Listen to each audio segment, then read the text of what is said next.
Assalamualaikum warahmatullahi wabarakatuh. Hari Minggu berjalan santai menuju pusat kota Kediri. Sebelum presentasi dimulai, izinkan saya memperkenalkan diri. Perkenalkan, saya Fadila Dwi Sukma dengan NIM 2000141 dari jurusan Pendidikan Guru Sekolah Dasar Fakultas Ilmu Pendidikan Universitas Pendidikan Indonesia. Dalam kesempatan kali ini, saya akan mempresentasikan artikel jurnal yang telah saya buat. Namun sebelumnya, saya ingin berterima kasih kepada Ibu Nuri Novianti Afida selaku dosen mata kuliah Pendidikan Bahasa Indonesia yang telah membimbing saya dalam proses pembuatan artikel jurnal ini.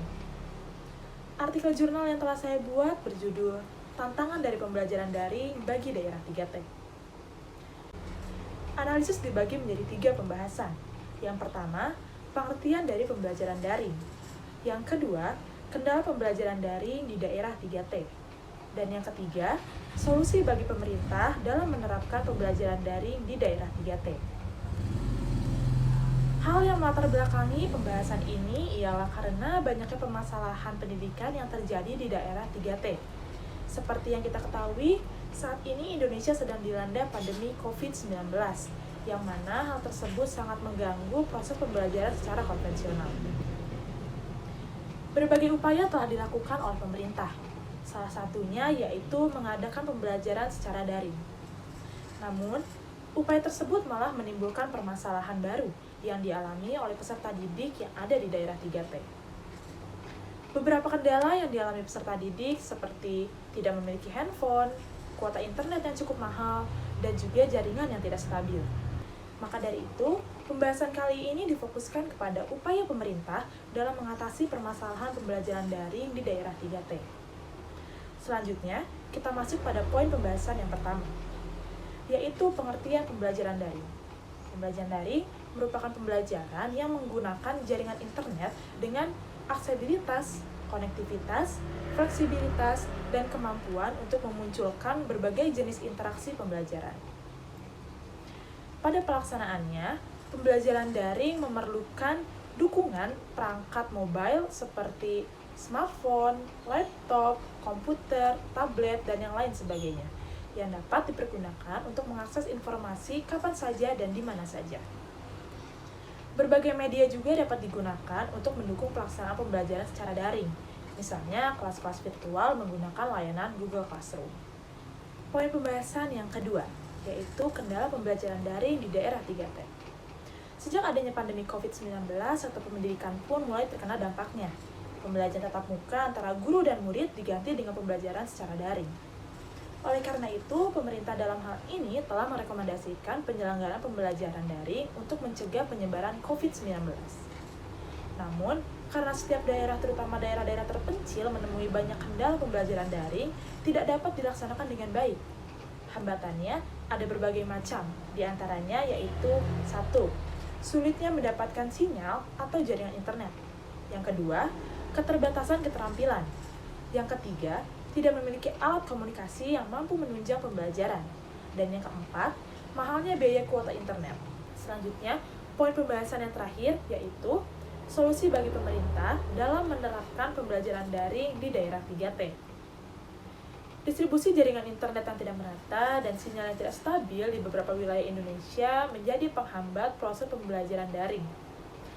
Selain itu, ketersediaan smartphone beserta infrastruktur pendukungnya yang mampu menjalankan berbagai aplikasi pembelajaran daring masih belum merata.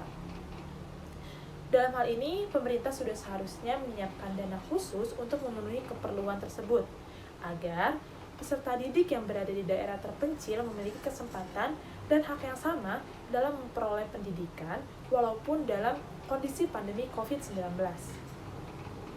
Salah satu solusi yang dapat dilakukan oleh pemerintah yaitu dengan cara memanfaatkan fitur percakapan grup di WhatsApp atau bahkan SMS untuk tetap melaksanakan pembelajaran daring. Melalui penggunaan SMS, bimbingan guru tetap dapat dikomunikasikan dari jarak jauh. Setelah itu, siswa juga bisa memberikan tanggapan melalui telepon atau SMS. Cara ini mungkin efektif diterapkan pada daerah yang minim akses internet, karena selain penggunaannya yang cukup mudah karena hanya berbasis teks, penggunaan SMS juga bisa membutuhkan biaya internet yang tidak terlalu mahal. Untuk mendukung strategi ini, pemerintah dapat memberikan subsidi biaya telepon dan SMS secara gratis untuk guru dan pelajar di daerah terpencil. Berdasarkan penjelasan yang saya paparkan, dapat disimpulkan bahwa pembelajaran daring merupakan salah satu solusi untuk menerapkan social distancing guna mencegah mata rantai penyebaran wabah COVID-19. Melihat kondisi saat ini, pembelajaran daring sangat membutuhkan sarana dan prasarana yang memadai, seperti laptop, komputer, smartphone, dan jaringan internet. Namun, kegiatan pembelajaran daring dirasa masih kurang efektif, terutama di wilayah yang jauh dari perkotaan, seperti wilayah 3T, yang tentunya sangat kesulitan dalam menjalankan kegiatan pembelajaran daring seperti ini. Selain akses internet yang kurang memadai, kemampuan siswa dan guru dalam menggunakan teknologi pun masih sangat rendah. Hal itulah yang menjadi salah satu tantangan untuk melakukan pembelajaran daring, terutama di daerah 3T. Dengan memperhatikan kesimpulan tersebut, maka saya memberikan saran kepada pemerintah bahwa pada situasi dan kondisi saat ini, peran pemerintah sangatlah diperlukan. Oleh karena itu, pemerintah sudah seharusnya memikirkan solusi terbaik agar peserta didik tetap mendapatkan haknya untuk belajar dan proses pembelajaran di sekolah pun tetap berjalan dengan lancar walaupun tidak bertatap muka secara langsung. Mungkin sekian presentasi yang dapat saya sampaikan, kurang lebihnya saya mohon maaf. Saya tutup. Wabillahi taufiq wal hidayah. Wassalamualaikum warahmatullahi wabarakatuh.